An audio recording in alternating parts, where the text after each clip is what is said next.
има една просветителска амбиция да представи случилото се в София в рамките на нашия град през последните 3 столетия. Мисля, че няма театрал или въобще човек, работещ в областта на сценичните изкуства, който да не си ударил главата челно в този проблем. Как да станем интересни за младите?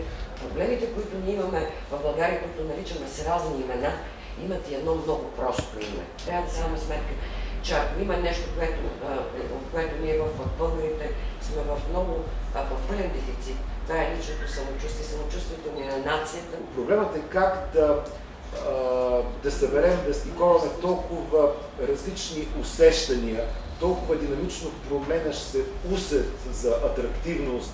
Този клуб е замислен като дискусионен. За нас е много важно да чуем вие какво мислите. Въпросът е как да организираме това представяне на история и съвременност. Да не приласкаваме младата публика и да я включваме.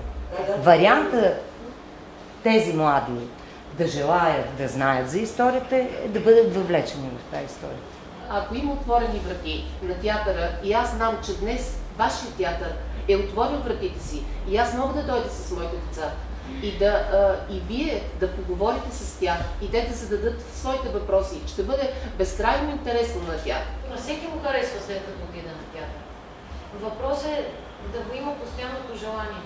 Да има едно лоби от млади хора, които да се вътре в кухнята на театралния процес и вие знаете, те се разпространяват новините, главно от уста на уста. Това е най-добрата реклама. Заедно да измислим онази кодова дума, онази парола, за да можем да повикаме повече хора с любопитство към сценичните изкуства.